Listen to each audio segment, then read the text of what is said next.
Allora, innanzitutto grazie a Domina per avermi invitato a contribuire a questo bellissimo convegno e grazie a tutti gli intervenuti e intervenuti, perché devo dire che è un piacere vedere una sala, oltre che così bella, come è già stato ricordato, così piena, il che mi fa pensare che ci stiamo stradando lentamente, ma tra parentesi la strada è ancora lunga, quindi come dire, continuiamo a dare a questo settore, a questo mondo, quella dignità politica che gli spetta, perché parliamo sempre di grandi numeri e sempre citiamo il fatto un grande stupore, no? Che sono più di 1,5 milioni, che le famiglie coinvolte sono più di 2,5 milioni, insomma c'è un bacino sociale di tutto rispetto che coinvolge, che in qualche modo è toccato da questo settore, perché credo che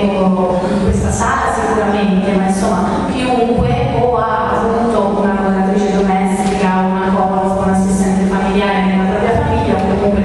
nella famiglia di qualche parente più o meno vicino, quindi devo dire che il fenomeno coinvolge sostanzialmente tutta la società e quindi c'è bisogno che acquisisca quella dignità politica, che diventi un argomento di interlocuzione politica molto di più di quanto non lo sia oggi. Quindi il fatto che anche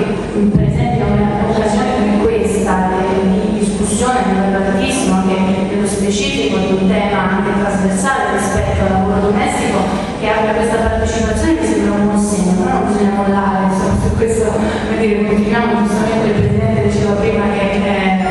continuerete, voi continueremo, credo, tutte le parti sociali a fare iniziative affinché se ne parli, affinché si progredisca in quel cambiamento che prima ci veniva suggerito e ricordato. Un'altra raccomandazione, un'altra premessa che devo fare è che mi dispiace, ma forse deluderò l'avvocato,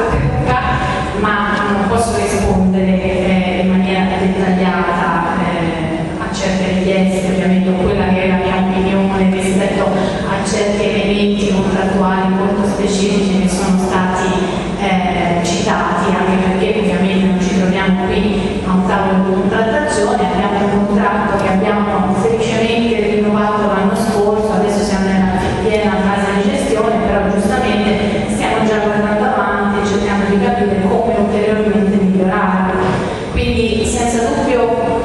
è evidente, insomma, tra l'altro mi trovo sola qui perché ci sono 2 delle mie colleghe e compagne che rappresentano le lavoratrici e lavoratori che interverranno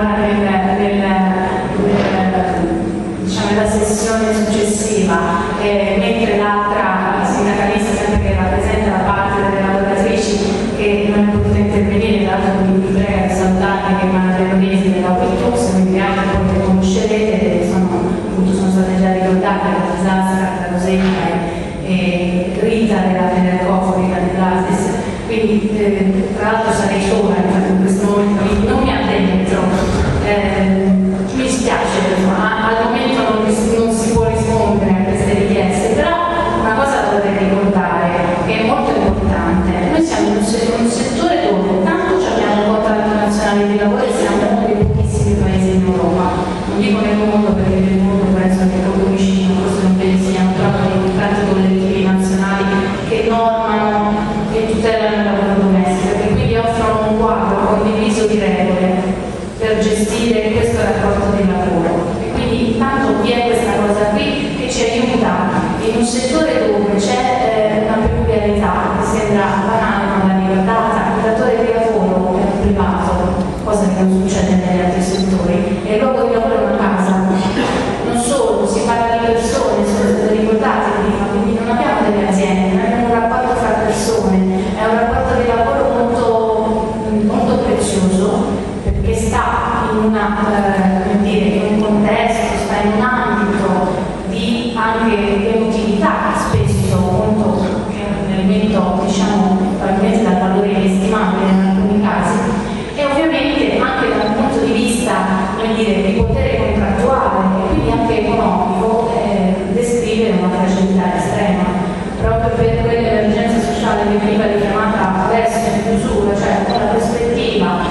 in un futuro, speriamo di no, di trovarci delle situazioni in cui le famiglie, poi per quei elementi e quei fattori che ci sono stati ricordati prima, l'invecchiamento della popolazione, una sostanziale scomparsa del welfare pubblico, quindi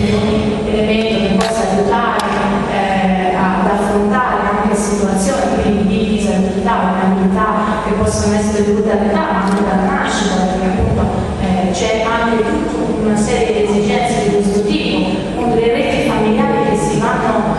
impoverendo, vanno scomparendo. La nostra società è fatta di famiglie con sempre meno figli, con appunto molte famiglie monoparentali, famiglie che esplodano, che implodono, che si separano, che non c'è più quella rete familiare che garantisce o che garantiva un appoggio nei casi di necessità. Quindi per forza di cose c'è un mercato del lavoro, come quello del lavoro domestico, che sta facendo una supplenza di un ruolo che una volta era molto più in carico al settore pubblico. E quindi per questo che dico io, noi ci stiamo esercitando, diciamo così, come parti sociali, sia chi rappresenta le famiglie, quindi i datori di lavoro, sia chi come me rappresenta le lavoratrici e i lavoratori. Stiamo cercando di, per quanto possibile, per quanto si sia portatori di interessi diversi, quando ci troviamo a tavola a contrattare, ovviamente uno rappresenta una parte del contratto, stiamo cercando ovviamente di, come in questa sede, come in questa occasione, di intraprendere insieme dei percorsi che elevino la discussione su questo settore. E in questo, ora non so se ci sono ancora gli ospiti istituzionali che sono stati invitati, ci sono messaggi, a noi manca sempre questa interlocuzione e quando c'è, ed è notevole che ci sia, sono stati importanti le parole dell'assessore e della Presidente della Commissione questo pomeriggio, però non basta, perché a noi ci serve una terza interlocuzione, perché le richieste che ci vengono fatte, i bisogni che ci vengono illustrati sono enormi, sono altissimi. Quando si parla, sono state anche molto belle le parole che sono state dette, cioè il fatto che ci sia un diritto all'autonomia e all'indipendenza e che ci sia questo bisogno, sia un bisogno quotidiano e che direi sostanzialmente un diritto inalienabile, quello di avere anche delle aspettative rispetto alla propria vita, perché ovviamente avendo la possibilità di studiare si creano delle aspettative più alte. Questo è un diritto che non può ovviamente stare in capo a un governo nazionale, senza che questo sia da parte nostra, come dire, un scaricare le valide, perché noi ce ne facciamo carico, ce ne faremo carico, continueremo a discuterne e ribadisco è dal 1974 che in questo paese esiste un contratto collettivo nazionale, quindi è evidente che la responsabilità sociale di rappresentare le famiglie e i lavoratori in questo settore ce la siamo presa e ce la continuiamo a prendere. Noi abbiamo bisogno di una presenza un pochino più incisiva e questo lo dico in tutte le occasioni in cui ho un interlocutore istituzionale, a partire dal governo centrale fino a tutti i governi e le autonomie locali, perché hanno leve, hanno possibilità. Il fondo della non autosufficienza è chi lo deve finanziare? La tabella G? No, lo deve finanziare il pubblico, i soldi pubblici, il riconoscimento di sostegni anche tramite la leva fiscale alle famiglie. Chi lo deve dire? Dobbiamo dire non è il contratto nazionale? Noi ci stiamo prendendo le cose locali a dirlo che va dato un sostegno fiscale alle famiglie anche per soldi che vengono spesi per gli assistenti familiari e quindi per avere anche la possibilità di un'agevolazione di questo tipo qui. Chiediamo agli enti locali di aiutare le famiglie quando si trovano all'improvviso molto spesso in questa necessità, perché non sanno dove battere la testa e quindi chiediamo all'ente pubblico di farsi garante, di farsi parte terza anche per l'incrocio di domanda e offerta con la costituzione di albi e chiediamo a loro, oltre che alle associazioni dei datori di lavoro, che loro lo sanno, ne teniamo sempre, teniamo di sostenere la formazione, anche ne parlerete dopo, perché la formazione spesso viene vista proprio per la difficoltà di stabilire dei confini in questo lavoro, perché il lavoro dell'assistente familiare è difficilmente delimitabile, un po' fa le pulizie, un po' fa l'assistenza, un po' è una persona di casa, un po' è una persona di famiglia, quindi una persona anche